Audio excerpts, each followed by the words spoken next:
जय मसीह की प्रियो। आज आप किसी भी प्रकार की निराशा में हैं, चिंता में है, दुख में, प्रॉब्लम में, समस्या में है, गरीबी कर्जा में है, या किसी भी बात को लेकर आप दुखी या परेशान हैं, डरे और घबराए हुए हैं, तो आज आपसे परमेश्वर का वचन कहता है, मत डर, केवल विश्वास रख। आपको डरना नहीं है, घबराना नहीं है, केवल आपको विश्वास रखना है। सब कुछ ठीक हो जाएगा, सब कुछ ठीक हो जाएगा। आपके जीवन को परमेश्वर बदलेंगे, आपके हालात को, आपकी समस्या को दूर करके आपके जीवन को बदल देंगे। सब कुछ बदल जाएगा, सब कुछ अच्छा हो जाएगा। मरकुस 5 अध्याय का वचन 21 से लेकर 43 तक यहाँ पे हम देखते हैं अय्यर की बेटी जो मर गई थी और उसको प्रभु ने कहा मत डर, केवल विश्वास रख। और सच में प्रभु ने उस बेटी को जिंदा कर दिया, अच्छा कर दिया, उसे जीवन दे दिया। उसी प्रकार से आज आपसे परमेश्वर का वचन कहता है मत डर, केवल विश्वास रख। सब कुछ ठीक हो जाएगा, सब कुछ अच्छा हो जाएगा, सब कुछ बदल जाएगा और आपका जीवन बेहतर हो जाएगा।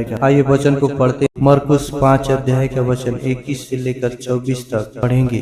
जब यीशु फिर नाव से पार गया तो एक बड़ी भीड़ उसके पास इकट्ठी हो गई।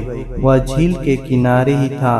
अय्यर नामक आराधनालय के सरदार में से एक आया और उसे देखकर उसके पांव पर गिरा और यह कहकर उससे विनती कि मेरी छोटी बेटी मरने पर है, तू आकर उस पर हाथ रख कि वह चंगी हो कर जीवित रहे। सो प्रभु उस यायर के घर पे जा रहे थे। यहाँ पे हम देखते हैं कि एक स्त्री जिसको 12 वर्ष से लहू बहने का बीमारी था, रोग था, प्रभु यीशु ने इसे चंगा किया। इस औरत ने अपने विश्वास के द्वारा प्रभु यीशु मसीह से चंगाई को प्राप्त किया। जब प्रभु रास्ते में जा रहे थे तो आराधनालय के सरदार के घर से यानी यायर के घर से लोगों ने आकर उससे कहा कि तेरी बेटी मर गई है, अब गुरु को क्यों दुख देता है। लेकिन प्रभु यीशु मसीह ने इस बात को अनसुनी कर कहा। मरकुस 5 अध्याय का वचन 36 में पढ़ते हैं, जो बातें वे कह रहे थे उसको यीशु ने अनसुनी करके आराधनालय के सरदार से कहा मत डर, केवल विश्वास रख।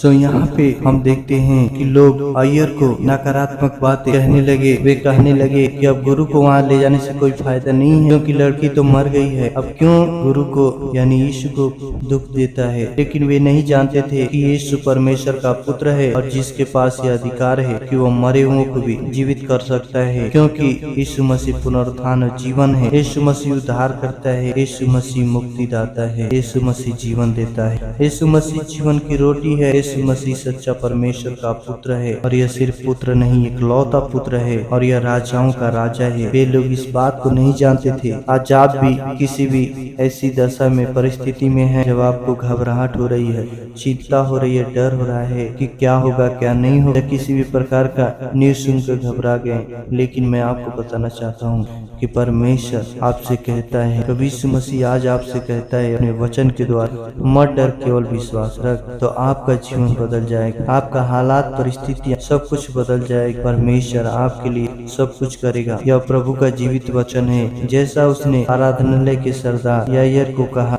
वैसे ही आज आपको कहता है मत डर, केवल विश्वास रख। सब कुछ ठीक हो जाएगा, आपके जीवन में सब कुछ बदल जाएगा, सब कुछ बेहतर और अच्छा हो जाएगा। बस आपको प्रभु के वचन पे विश्वास रखना है। जब प्रभु यीशु मसीह वहाँ पहुँचे तो लोग रो रहे थे, चिल्ला रहे थे। वहाँ पे प्रभु यीशु मसीह ने कहा कि क्यों हल्ला मचाते हो, रोते हो, चिल्लाते हो, लड़की मरी नहीं है परंतु सो रही है। हम लोग क्या करते हैं, फाइनल रिजल्ट दे देते हैं। लोग उसे फाइनल रिजल्ट दे दिए कि लड़की तो मर गई है। यहाँ पे प्रभु यीशु मसीह कहते हैं लड़की सो रही है। आप प्रभु यीशु मसीह कह रहे हैं लड़की मरी नहीं है, सो रही है। लोग प्रभु की हंसी ठट्ठा करने लगे, मजाक उड़ाने लगे। लेकिन प्रभु यीशु मसीह सब लोगों को घर से निकाल करके लड़की के माता पिता और अपने साथियों के साथ अर्थात चेलों के साथ जहाँ लड़की पड़ी थी, प्रभु यीशु मसीह गया और लड़की के हाथ को पकड़कर उससे कहा, जब हम वचन 41 में पढ़ते हैं, और लड़की का हाथ पकड़कर उससे कहा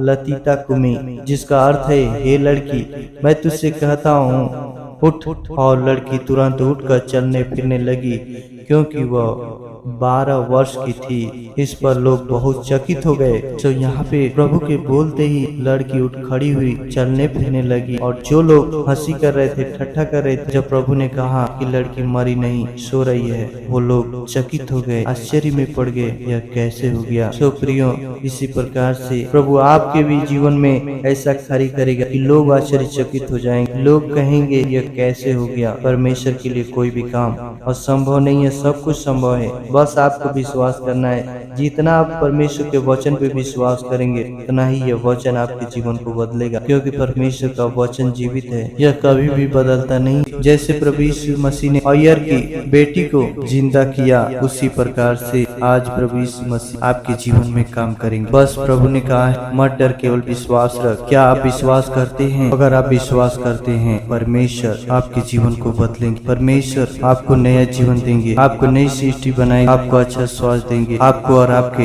लोगों की रक्षा करेंगे और सब कुछ ठीक करेंगे। प्रभु आपके जी में जी ले आएंगे। यशायाह 41:10 में लिखा है, मत डर, क्योंकि मैं तेरे संग हूँ, इधर उधर मत ताक, क्योंकि मैं तेरा परमेश्वर हूँ। मैं तुझे दृढ़ करूंगा और तेरी सहायता करूंगा, अपने धर्म दाहिने हाथ से मैं तुझे संभाले रहूंगा। सो प्रभु कहता है, मत डर, मैं तेरे साथ हूँ, इधर उधर मत ताक कि कोई तेरी सहायता करे। मनुष्य आपको छोड़ देंगे, उनका एक लिमिट है, अपने लिमिट तक सहायता करेंगे। और बहुत सारे लोग तो कहकर भी मौके पे मुकर जाते हैं, लेकिन परमेश्वर कभी नहीं बदलता है। वो आपकी सहायता करेगा, आपकी मदद करेगा, आपके हालात परिस्थितियों को चेंज करेगा और आपको नया जीवन देगा, आपके जीवन को बदल देगा। इसलिए प्रभु पर विश्वास करें। आइए प्रार्थना करेंगे। धन्यवाद, धन्यवाद सर्वशक्तिमान परमेश्वर पिता, दयालु धर्मी पवित्र परमेश्वर पिता, हम आपके चरणों में आते हैं। हर एक भाई बहन को तेरे नाम में सौंपते प्रभु जी, जो भी किसी भी प्रकार के डर, चिंता, निराशा या घबराहट के साथ जीवन जी रहे हैं प्रभु जी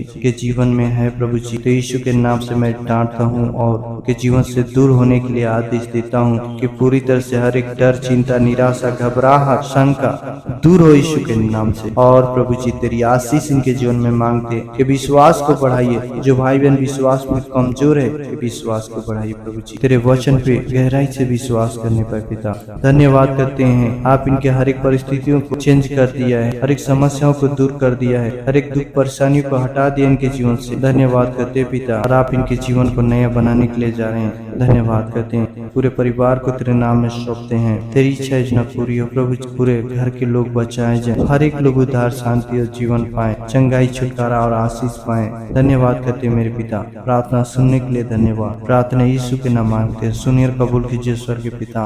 आमीन, आमीन।